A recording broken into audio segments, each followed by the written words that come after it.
The following segment is sponsored by Oakview Medical Associates. November is Lung Cancer Awareness Month, and did you know that anyone can get lung cancer? It's not just smokers. Dr. Nita Bijoor is here from Oakview Medical Associates to talk to us about that. Good morning, Dr. Nita. Good morning, Margaret. How are you? Good. It's good to see you. The Lung Cancer Foundation of America says lung cancer is the nation's second leading cause of death, only behind heart disease, right? Yes, it's the second leading cause of death, but it is the number one leading cause of cancer-related deaths in the United States. 1 in 16 Americans are getting lung cancer, and the 5-year survival is very low. It's about 18%.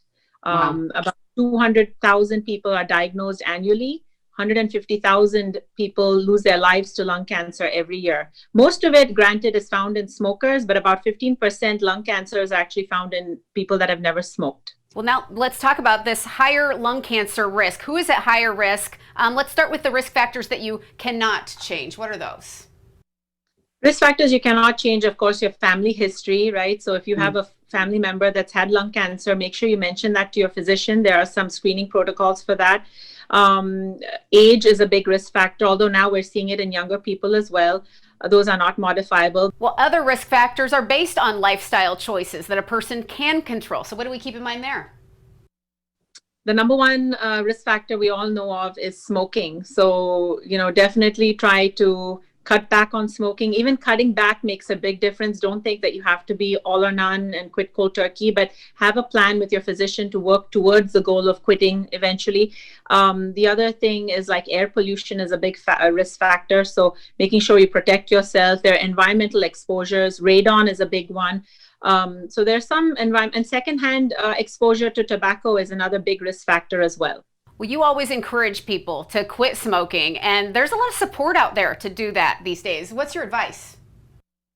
Yeah, I'm actually a certified tobacco cessation specialist. So what that means is we really help our patients, not just with their very good medications nowadays to help with tobacco cessation, but we help with the behavioral standpoint, which is at the core root foundation of helping somebody quit. It's a very silent thing. Smoking seems very social and easy to do, and but it has very serious long-term health consequences. So having a good behavioral support system, knowing your weak moments or what triggers you to smoke, knowing how to cue into your cravings, that's a big one. Focus on the why. Try to think about long-term things that would really keep you healthy. Stay positive throughout this. It's not uncommon to get back to smoking even when you quit for a few days. It's very hard. It's I would say one of the most difficult things to do, but know that there is hope. Even if you are not able to succeed first time, second time, third time, do give it a try again, because all of that makes a big difference. And there's a lot of support out there. Anything else you want people to keep in mind before we go as we talk about lung cancer and what people need to be aware of? Yeah, something people may not know, but early detection saves lives when it comes to lung cancer.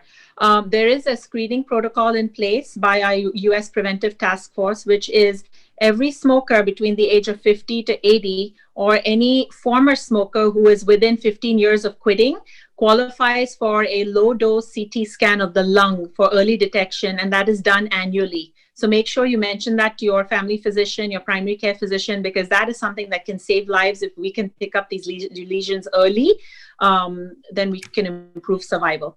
Good to know. Well, you take care of the whole family at Oakview Medical Associates with an emphasis in lifestyle medicine. You're located at 11 Five Works Plaza Court in Simpsonville, the number 627-0444. Dr. Nita Bijoor from Oakview Medical Associates. Thank you so much for being here. Thank you for the conversation.